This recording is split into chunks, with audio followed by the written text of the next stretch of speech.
வயசில் இருக்கும் போதே தான் அந்த டாக்டர் பார்த்துட்டு இருக்காரு. அவர்கிட்ட டாக்டர் உங்ககிட்ட ஒரு முக்கியமான விஷயம் பேசுகிறேன். சொல்லுங்கம்மா, டாக்டர்கிட்ட எதுவாக இருந்தாலும் பேசலாம், என்ன விஷயம் சொல்லுங்க அப்படின்னாரு. எனக்கு உடனே சாகடிக்கிறபடி ஒரு விஷம் ஒன்று டாக்டர். ஏம்மா என்னம்மா லைஃப்பில் பிரச்சனை? இல்லை, எங்கள் மாமியாரை நான் சாகடிக்கணும். நாங்கள் அவர் துடிச்சு போயிட்டார். என்னம்மா பைத்தியமாக பிடிச்சிருக்கு, நான் ஒரு ஸ்லீப்பிங் டேப்லெட் தரேன், அதை சாப்பிட்டு போய் படுங்க, மனசெல்லாம் கிளியர் ஆகிடும். இல்லை இல்லை இல்லை டாக்டர், அவங்க தொந்தரவு தாங்க முடியல. நீங்கள் தான் கல்யாணத்துக்கெல்லாம் கூட வந்தீங்க, உங்களுக்கு எங்கள் அப்பாவெல்லாம் எவ்வளோ ஃப்ரெண்டு, நான் குழந்தையா இருக்கும் போலேருந்து உங்களுக்கு தெரியும். கல்யாணம் ஆன அப்புறம் என் புருஷன் வந்து ரொம்ப நல்லவருங்க, எங்கள் மாமியார் தொந்தரவு தாங்க மாட்டேங்குது. நான் சொன்னால் என் புருஷன் கேட்டுக்க மாட்டேன்றாரு. எப்படியாவது எங்கள் மாமியாரை நம்ம க்ளோஸ் பண்ணி ஆகணும் டாக்டர், வேறு வழியே இல்லை. நாங்கள் அவர் யோசிச்சுட்டு சரி கொஞ்சம் இருங்கன்ட்டு உள்ளே போயிட்டு ஒரு பாட்டில் மாத்திரை எடுத்து வந்தார். நிறைய சின்ன சின்ன மாத்திரையாக இருந்தது. அம்மா, இது ஸ்லோ பாய்சன், இதை நீங்கள் டெய்லி ஒவ்வொரு மாத்திரை கொடுத்துட்டே வாங்க. அவங்களுக்கு 6 மாதம்தான் அவங்க காலமாயிடுவாங்க. ஆனால் ஒரு விஷயம், தப்பி தவறி கூட உங்கள் மேலே சந்தேகம் வராதபடி பார்த்துக்குங்க. ஏன்னா உங்கள் மேலே சந்தேகம் வந்தால் நீங்கள் மாட்டிப்பீங்க, என்ன காட்டி கொடுப்பீங்க. நான் ஒரு தப்பும் பண்ணல, என்னையும் சேர்த்து அசிங்கப்படுத்திடுவாங்க. அதனால் சந்தேகமே வரக்கூடாது. அதனால் இந்த மாத்திரை கொடுக்கும்போது அவங்கக்கிட்ட ரொம்ப அன்பாக, ஆதரவாக, ரொம்ப பொறுமையாக, ரொம்ப கருணையாக நடந்துங்க, சேஃபாக இருங்க அப்படின்னாங்க. நீங்கள் கவலைப்படாதீங்க டாக்டர், நான் பார்த்துக்கிறேன்ட்டாங்க. போயிட்டு ஒரு 3 மாதம் கழிச்சு இந்த அம்மா வராங்க அதே டாக்டர்கிட்ட. வந்தால் வந்து புடவையால் மூஞ்சியை போத்திட்டு குலுங்கி அழறாங்க. டாக்டர் கேட்டார், என்ன ஆச்சுங்க, இந்த மருந்து வேலை பார்க்கலையா என்ன?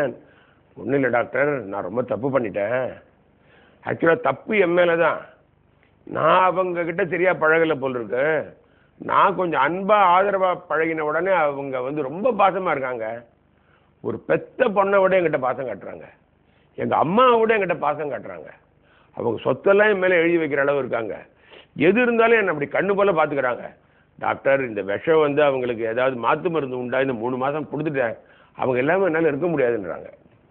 டாக்டர் சிரிச்சுட்டே சொன்னார், நான் வெறும் டாக்டர் மட்டும் இல்லை, நான் மனோதத்துவ டாக்டரும் தான்.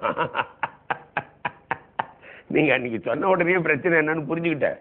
நான் கொடுத்ததெல்லாம் வெறும் விட்டமின் மாத்திரை தான், இது கொடுக்க அவங்க இன்னும் தெம்பாக தான் இருப்பாங்க, நீங்கள் கவலைப்படாதீங்கன்னாங்க.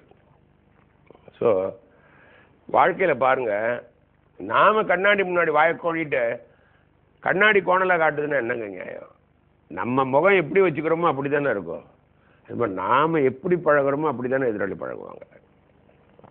நம்ம ஆனால் என்ன பண்ணுறோம், அவங்க கெட்டவன், இவங்க கெட்டவங்க, இவங்க சரியில்லை, இவங்க பிரச்சனை நம்ம மேலே. அதுவும் நிறையா பேர் உங்களுக்கு வந்து தப்பாக தோணுச்சுன்னா பிரச்சனை உங்கள் மேலே.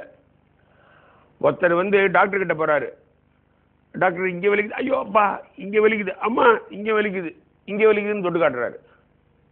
டாக்டர் செக் பண்ணி பார்த்தா இங்கே எங்கேயுமே பிரச்சனை இல்லை, இங்கே பிரச்சனை. எந்த கையால் தொட்டு காட்டினாரோ அங்கே பிரச்சனை. அதே மாதிரி நிறைய பேர் நமக்கு பிரச்சனையாக இருக்கிற மாதிரி தோணுச்சுன்னா நம்மக்கிட்ட தான் பிரச்சனை. நாம் முதல்ல அன்பாக ஆதரவாக மற்றவங்களை புரிஞ்சுட்டு பழகினா நிச்சயமாக மற்றவங்களும் நம்மக்கிட்ட அப்படி தான் பழகுவாங்க. நமக்கு அது புரியாமல் இருக்குங்கிறது தான் பிரச்சனை. ஏன்னா அவங்க ஏன் நமக்கு முட்டுக்கட்டையாக இருக்காங்க?